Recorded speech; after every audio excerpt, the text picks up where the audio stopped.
So for the TE 150 Global Learning Project, the student group that I've chosen to learn more about is Culturas de las Razas Unidas, which in English translates to Cultures of the United Races. And this is a student group on campus for Latinx identifying students, which is an identity that I personally do not share with these students.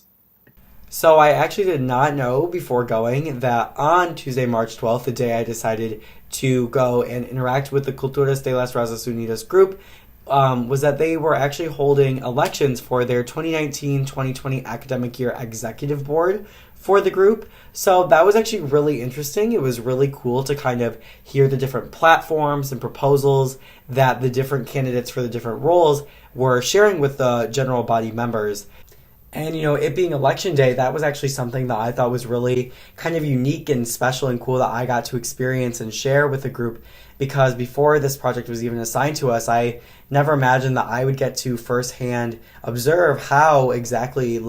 these multicultural student organizations and Culturas de las Razas Unidas in specific elect their student representatives and their student leaders, which are obviously the voices in the group that are propelling the group forward and influencing them significantly. So I thought that was really neat.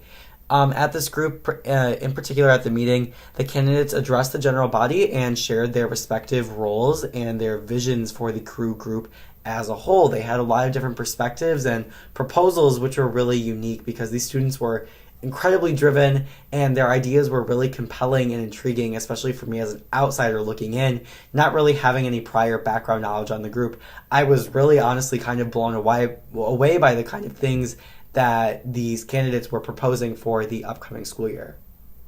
So during the meeting, I actually went ahead and took a list on my phone, a short list of some of the principal ideas that I noticed that the candidates were kind of touching on.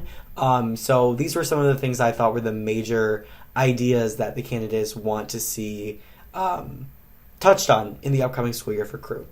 And so some of these things are immigration rights for Latinx students, mental health for people of color, diversity and inclusion, a heightened sense of that on the general MSU campus and within the crew group specifically. Also having the collective Latinx voice, whether that's the student voice or the greater community voice, be heard on a local level. And also the formation of different committees within crew or even possibly different student orgs entirely that are career-oriented professional development ways for Latinx students to get involved to kind of propel them toward their prospective careers. So I quickly realized at my interaction with crew that this is a very driven, dedicated group of people who is really passionate about the advancement and the equity for Latinx students, not only on MSU's campus, but I think in a greater American context as well on a national scale. And because it was election day, it was obviously a competition, but it was all more evident, I think, because it was the election day, of just how closely knit that this group is, because it really was like a family. There was so much hyping each other up, which I thought was really awesome to see, because in certain groups, I would imagine that it's a competition, it's kind of like blood, sweat, and tears, and it's just very dog-eat-dog, but this was not the vibe at all at Crew's election day. They were all really supportive of one another and very encouraging.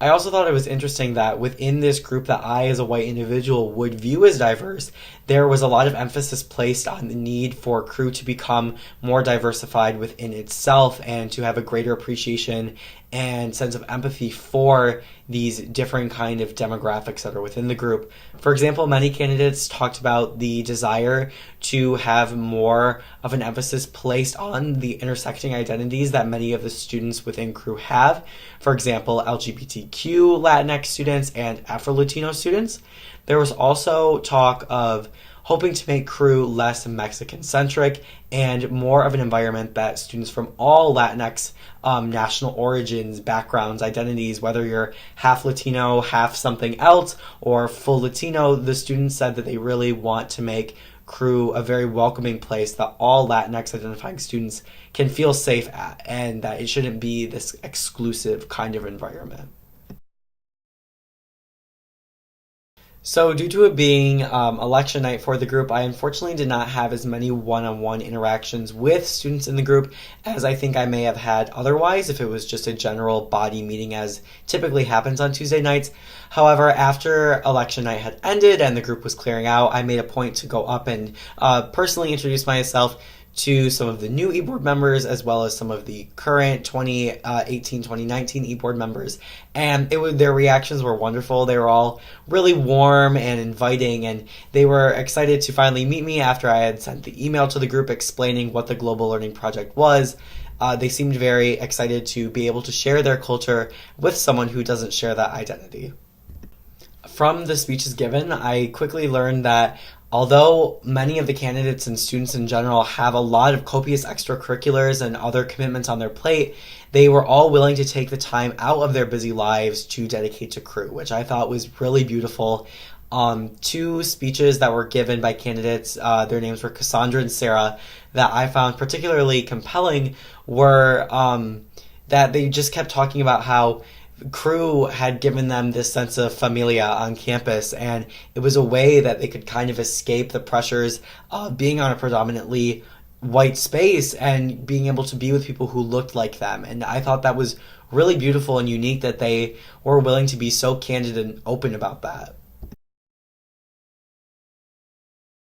I'd say that the biggest thing I learned about myself through this interaction and about my own culture is something that I've learned so much more about since coming to college that I didn't even really know existed in high school or before, which is just how much privilege that I personally have as a white man while I navigate MSU campus life and just greater American society in general. For example, it was so mind-boggling and thought-provoking and unfortunate to have to hear about all of these Latinx students talking about how they desperately want to know their legal immigration rights as a student here, either undocumented or on a visa,